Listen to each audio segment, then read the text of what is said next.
Well, it's Drew Garabo Live, and yesterday we told you the story about a manatee that had been, well, I want to say vandalized or abused because someone clearly supporting our president had carved the word Trump in the side of this manatee, and we've been kind of wondering if we can find the person that did it and bring them to justice. And right now, unbelievably, I have the manatee on the line with us. Hello.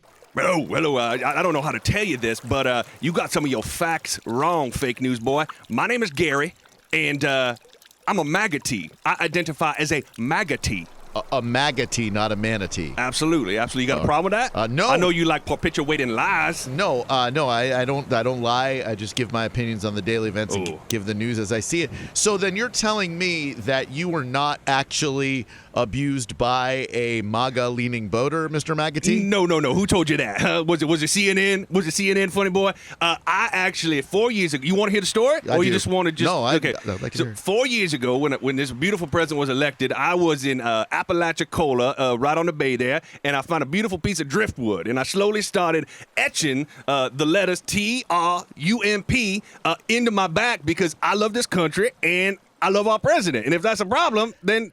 what are you going to do about it? Well, nothing, but it just seems rather far-fetched that you would be able to get a piece of driftwood into those flippers that you have and be dexterous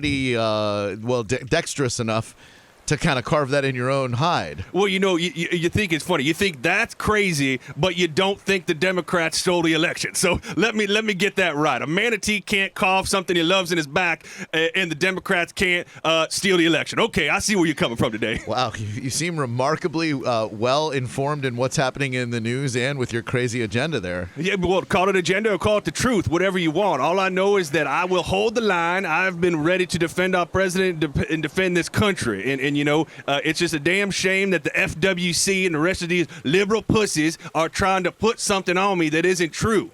Well, you could understand why, with this country being as divided as it is, Gary, that people are just going to lose their minds when they think a manatee, a poor innocent manatee dodging propellers from boats, has been vandalized and forced to support that side of ideology. Well, let me tell you the truth here. Let me give you some facts about manatees since you think you know everything. 97% of manatees are liberal pussies. They want the government to take care of them. They lay around. They suck themselves off all day. They want to be protected. They want to be labeled endangered. Well, guess what? I've got freedom. I've got right. I'm a Humagatee, and I will be until I die. Wow, I guess we got this one all wrong. I'd like to... You did. Apologize on behalf of my media brethren who looked at this story and thought it was clear that someone who supports our president would also support the harming of an innocent animal like a manatee, but it turns out that you're not so innocent after all. You're a hate-spewing Nazi manatee. Well, that is what you and your fake news people will tell you. Can I tell you a story? Do you mind if I do a little story time here? Yeah. No, please. Just to tell you how evil the left-leaning FWC and government are. I believe the year was 1992, and I was laid down in a beautiful bed of seagrass with my lovely QAnon queen known as Snooty when the FWC and Obama's Gestapo came in and ripped her from my cold, fat flippers and put her into isolation. And only when she tried to tell the truth was she murdered. So you tell me who's innocent and who's guilty here, Mr. Radio Man.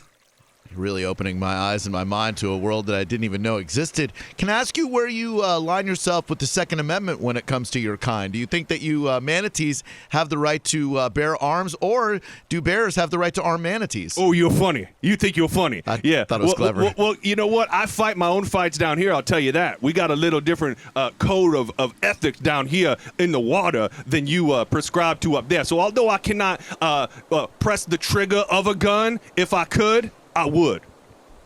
Can I ask you how you feel about the next 4 years under a Joe Biden, Kamala Harris regime, Mr. Humagatee? I'll tell you the funniest thing about that is you think that's going to happen because I do know that our military is taking over the country and that Donald Trump will be sworn in as the next president anytime now. So you can just stop spreading those lies right now. Wow. This really took an interesting turn. We have Gary the Magatee, not Manatee, but Magatee. Are there more Magatees like you, Gary? Are there a lot of you out there? I never met one. I never met one my whole damn life. I look around me, my fellow Manatee, whatever the hell you want to call them, they make me sick. They make me absolutely sick. They're lazy, they're dirty, and let me tell you a little something else here. You talk about how they etched something in my back, how they scraped something in my back. Did you know the average Manatee has 7 inches of algae growing on its back? Didn't even touch my skin. Oh. Didn't even touch my skin. So it didn't hurt? It's a freedom of speech. Okay. Under the water and all. All right. Well, I got this one wrong, and so did the rest of the media. And I just got to say, I give you mad props for joining us today, Mr. Gary the Magatee. Thank you. I see what you did there, and I don't like it.